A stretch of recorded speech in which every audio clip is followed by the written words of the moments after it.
बात कर रहे हैं थियोरीज ऑफ इवोल्यूशन, जिसमें नेक्स्ट थ्योरी आफ्टर लेमार्क हम बात कर रहे हैं डार्विनिज्म, डार्विन की थ्योरी, जिसको 1859 में दिया। देखिए क्वेश्चन कहाँ कहाँ आता है वो बात करते हैं। इस थ्योरी को हम थ्योरी ऑफ नेचुरल सिलेक्शन भी बोलते हैं।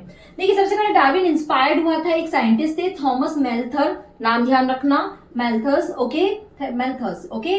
नाउ इसका पब्लिकेशन उसने देखा था पॉपुलेशन के ऊपर, जिसमें वो बोल रहा है कि ड्यू टू कैलामिटीज, नेचुरल जितने भी डिजास्टर्स होते हैं, कैलामिटीज होते हैं, उसी की वजह से क्या हो रही है, पॉपुलेशन कंट्रोल हो रही है। तो नेचर अपने आप पॉपुलेशन को कंट्रोल करता है, ठीक है।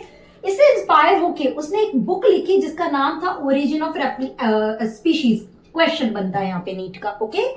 इस बुक में उसने दो एस्पेक्ट्स बताए थे। One is called the branching descent, यानी कि अडेप्टिव रेडिएशन की स्पीशीज अपने आप को अडेप्ट करती रहती है नए कंटिन्यूस चेंजिंग एटमॉस्फेयर में, और उस हिसाब से नए नए अडेप्टेशन होते हैं। तो इस पे क्वेश्चन आता है। देन कन्वर्जेंट रेडिएशन की कई बार क्या होते हैं, बहुत सारे अलग अलग एंसेस्टर की स्पीशीज एक ही जगह जाकर सेम टाइप का अडेप्टेशन करती है, ओके।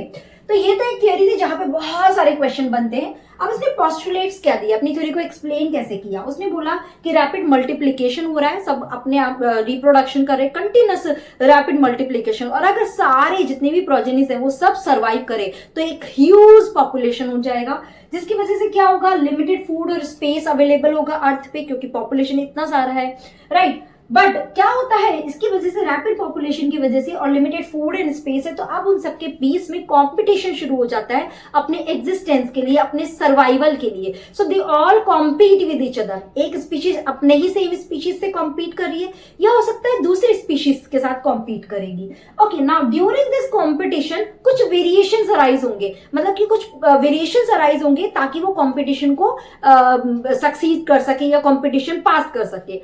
अब ये वेरिएशंस जो होते हैं ना, ये अलग अलग तरह के हो सकते हैं, ये हार्मफुल भी हो सकते हैं, ये यूजफुल भी हो सकते हैं। अगर यूजफुल वेरिएशन हुए तो आगे जनरेशन में पास हो जाएंगे, और अगर हार्मफुल वेरिएशन है तो स्पीशीज वो वहीं पे ही वाइप आउट हो जाएगी। मतलब कि इसको ये म्यूटेशन का नाम भी बोल सकते हैं कि ये वेरिएशन हार्मफुल भी हो सकते हैं लाइक एज अ म्यूटेशन, और यूजफुल भी हो सकते हैं। अगर ये यूजफुल हुए तो नेचर उस वाले पर्सन को, मतलब उस वाली स्पीशीज को क्या करेगी, सिलेक्ट करेगी और उसे प्रमोट करेगी नेक्स्ट जनरेशन पे जाने में।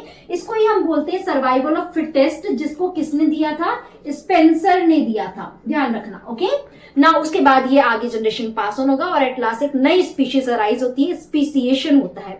इसमें क्रिटिसिज्म क्या था कि ये जो वेरिएशन है ये अराइज कैसे होते हैं और ट्रांसफर कैसे होते हैं, डार्विन उसका आंसर नहीं कर पाया, ठीक है। फिर भी ये मोस्ट एक्सेप्टेड थ्योरी है जो आज की डेट में।